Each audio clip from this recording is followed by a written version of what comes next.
नमस्कार दोस्तों, मैं अखिलेश सिंह परीक्षा एनालिसिस के यूट्यूब चैनल पर आप सभी का स्वागत करते हैं।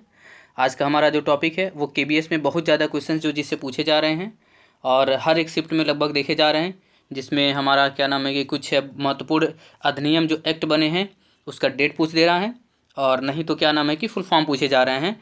तो आइए हम लोग देखते हैं केबीएस के इम्पोर्टेंट फुल फॉर्म्स और इससे रिलेटेड जो हमारे एक्ट्स हैं। ठीक है, आइए वीडियो को स्टार्ट करते हैं। देखिए, सबसे पहले आपका जो बना हुआ है वो निपम, यानी कि यहाँ पे जो निपम दिया गया है, निपा जो है वो नेशनल, इसका फुल फॉर्म पूछा जा रहा है। तो national institute of education planning and administration. देखिए यहाँ पे एंड प्लानिंग दो बार लिख दिया गया है, कोई बात नहीं, यानी कि इसका national institute of education planning and administration है इसका। ठीक है, अब इसके बाद से देखिए आप लोग, उसके बाद से दिया गया है इसमें दीक्षा, यानी कि जो दीक्षा का बहुत ज़्यादा पूछा जा रहा है कि दीक्षा का फुल फॉर्म क्या है। तो देखिए दीक्षा, तो दीक्षा का जो फुल फॉर्म है वो दिया है digital infrastructure for knowledge sharing, यानी कि जो दीक्षा का उद्देश्य क्या है। तो यहाँ पर देखिए आप लोग दीक्षा के बारे में जब देख रहे हैं तो देखिए डिजिटल इंफ्रास्ट्रक्चर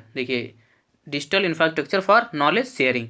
ठीक है, ये हमारा किसका है, तो ये दीक्षा का है। दीक्षा के बाद से देखिए जो हमारा दिया गया है वो है निष्ठा। देखिए दीक्षा के बाद से निष्ठा, ये बहुत ही इंपॉर्टेंट है, ये सब जो दिया गया है यहाँ पे बहुत इंपॉर्टेंट है। देखिए यहाँ पे निष्ठा है, यानी कि निष्ठा के बारे में हम लोग देखते हैं तो देखिए निष्ठा में है नेशनल इनिशिएटिव। देखिए national initiative for school heads. देखिए इसमें ध्यान दीजिए, नेशनल इंस्टीट्यूट फॉर, देखिए ध्यान दीजिए, national institute for school heads and teachers holistic advancement. ठीक है, यानी कि ये कब आया था, तो ये देखिए 2019 यानी कि 2019 में आया था। ठीक है, ये बहुत ज़्यादा क्वेश्चंस पूछे जा रहे हैं। देखिए NCTE, यानी कि इसके बारे में आप लोग बहुत अच्छी तरह से जानते हैं, जो हमारा नेशनल काउंसलिंग फॉर, ये टीचर के लिए होता है, आप लोग अच्छे से जानते भी हैं कि जो ये दिया गया है NCTE, यानी कि national council for teachers education. ठीक है, यानी कि national council for teacher education 1995, ये NCTE की फुल फॉर्म है। ठीक है, उसके बाद से देखिए NCERT की भी आ रही है, तो जहाँ तक हमें लगता है आप लोग NCERT के बारे में जानते भी हैं। तो देखिए NCERT के बारे में क्या दिया हुआ है, तो देखिए ध्यान दीजिए क्या दिया है, तो इसका फुल फॉर्म है national council of educational research and training.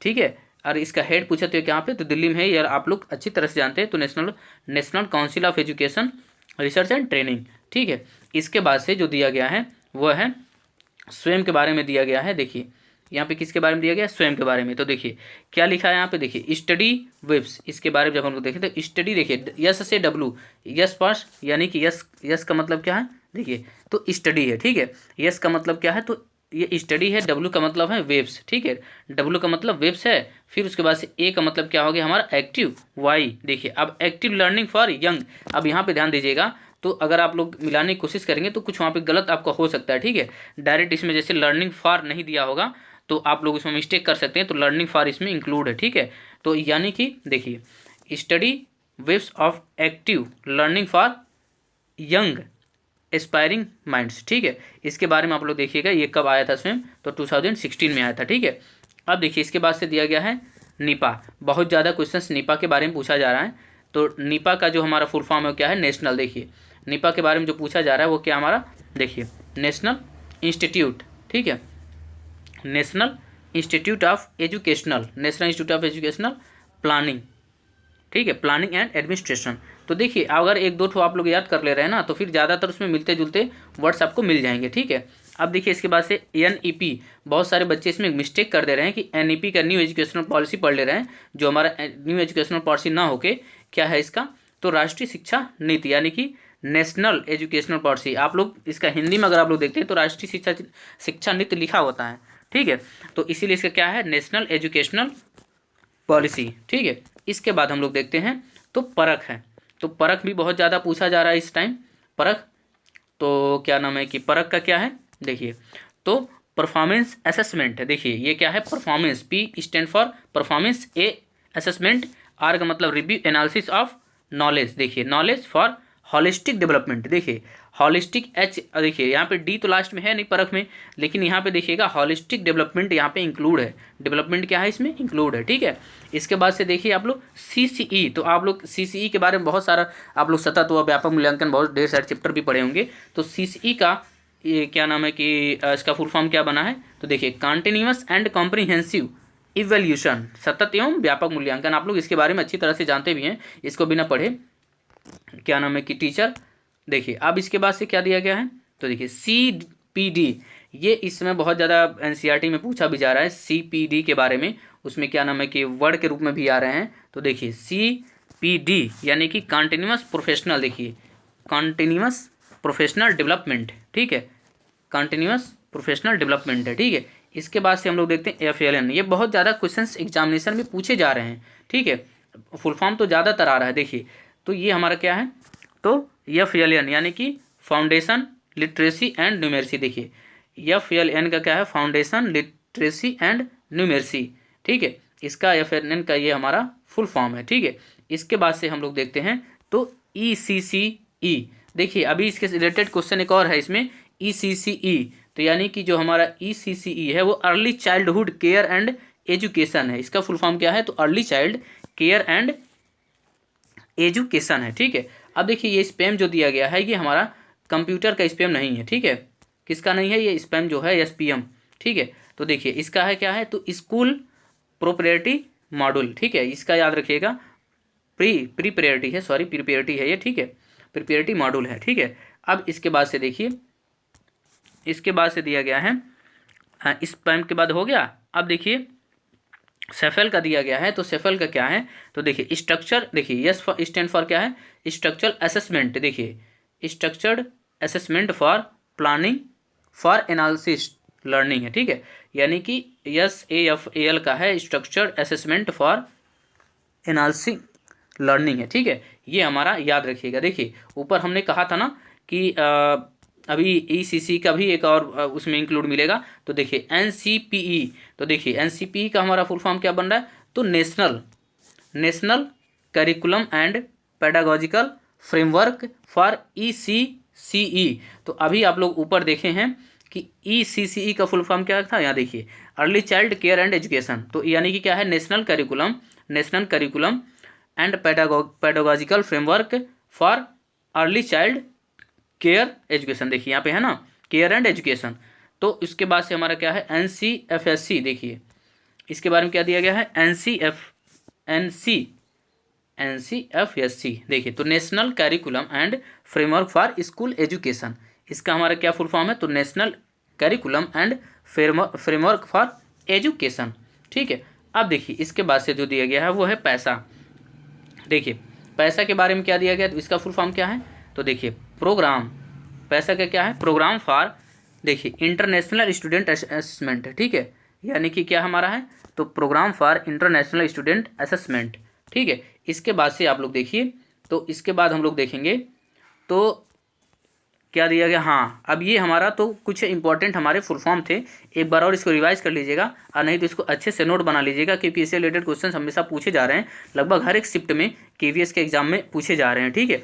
उसके बाद से देखिए कुछ एक्ट्स आ रहे हैं जो बहुत ज़्यादा एग्जामिनेशन में पूछे जा रहे हैं, और लगभग एक क्वेश्चन तो फिक्स आ रहे हैं एक्ट से, और हमारे एक क्वेश्चन किससे मिल रहे हैं, हमारे इस फुल फॉर्म से मिल रहे हैं। तो देखिए यानी कि मोस्ट इंपॉर्टेंट एक्ट्स के बारे में अगर हम लोग देखते हैं जो बहुत ज़्यादा पूछे जा रहे हैं, तो पहला हमारा देखिए पागल अधिनियम आया था, ठीक है, भारतीय पागल अधिनियम, वो जब हमारा देश गुलाम था तभी आया था। तो देखिए कब आया था, तो देखिए इंडियन लेवेंसी एक्ट जो है वो 1912 में आया था, ठीक है, यानी कि 1912 में आया था, यानी कि 1912 में आया था, ये हमारा ILA, ठीक है, भारतीय पागल अधिनियम।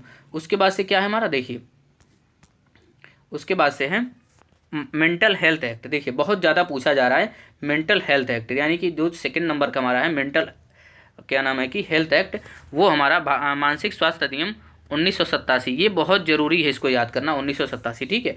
जितने हैं आप लोग एक दो बार लिखेंगे, एक दो बार पढ़ेंगे तो याद हो जाएगा, ठीक है। अब इसके बाद से देखिए भारतीय पुनर्वास परिषद अधिनियम, देखिए ये हमारा जो है rehabilitation council of India act जो है ये हमारा 1992 में आया था, ठीक है, ये 1992 में आया था, ठीक है। ये बहुत ज़्यादा ये भी पूछा जा रहा है, ठीक है। उसके बाद से पर्सन विथ डिसेबिलिटी, देखिए ये जो डिसेबिलिटी के बारे में डिफाइंड जो किया गया था, तो देखिए पर्सन विथ डिसेबिलिटी के बारे में जो डिफाइंड किया गया था 1995 में, वो उसमें 7 प्रकार के डिसेबिलिटी बताई गई थी, लेकिन 2016 में इसको जब क्या क्या किया गया था, रिवाइज किया गया था, उसमें अमेंडमेंट किया गया था इसी एक्ट में, तो उसमें 7 से यानी कि 7 प्रकार की डिसेबिलिटी के बाद उसमें 21 बता दी गई है, ठीक है। आइए हम लोग इसके बाद से देखते हैं United nation conservation on rights of person with disability 2006।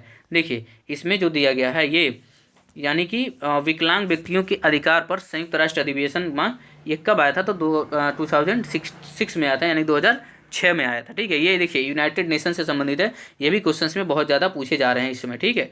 जो रिहेबिटेशन वाला था वो भी बहुत ज़्यादा पूछा जा रहा है, और ये भी हमारा क्या नाम है कि United nation convention of the rights of person with disability, ठीक है। इसके बाद से हमारे 6 नंबर पे जो दिया गया है नेशनल ट्रस्ट एक्ट, यानी कि नेशनल ट्रस्ट यानी कि नेशनल है ना, तो राष्ट्रीय न्यायिक एक्ट अधिनियम हो जाएगा। तो इसका हमारा कब आया था, तो 1999 यानी कि 1999, ठीक है। अब देखिए राइट टू एजुकेशन के बारे में आप लोग सभी लोग जानते हैं, 2009 में आया था राइट टू एजुकेशन, ठीक। उसके बाद से देखिए हमारा right of person with disability act, देखिए इसके पहले जो आया हुआ था, हम लोग जो ऊपर देखे हुए थे ना 2006 में, देखिए ऊपर हम लोग देखे हुए थे, कहाँ गए, यहाँ पे देखिए ऊपर हम लोग देखे थे, हाँ ये क्या नाम है कि पर्सन विथ डिसेबिलिटी 1995 में 7 प्रकार का इसमें बताया गया। इसी में एक्ट में हम लोग क्या किए थे, तो इसी अधिनियम में संशोधित हुआ था क्या नाम है कि 2016 में, ठीक है। 2016 में इसमें चेंजेस करके 7 प्रकार की डिसेबिलिटी के बाद, यानी कि 7 प्रकार की जो डिसेबिलिटी थी इसको बढ़ा के कितना कर दिया गया था, 21 कर दिया गया है, ठीक है। यानी कि 7 प्रकार की डिसेबिलिटी नहीं है अब इसके हमारे एक्ट में कितने हैं, तो 21 प्रकार की डिसेबिलिटी बताई गई है, ठीक है। उसके बाद से देखिए 9वें नंबर का क्या है, तो इंडिविजुअल डिसेबिलिटी एक्ट जो है 1990 में है, और उसके बाद से the mental health care act है 2017, ठीक है। ये बहुत ही इंपॉर्टेंट क्वेश्चंस हैं, आप लोग इसको जरूर पढ़ लीजिएगा, इसको एक दो बार लिख लीजिएगा और अच्छे से नोट बना लीजिए। इससे रिलेटेड आपका 2 नंबर तो पक्के एग्जामिनेशन में आपको देखने को मिल जाएंगे, ठीक है। धन्यवाद।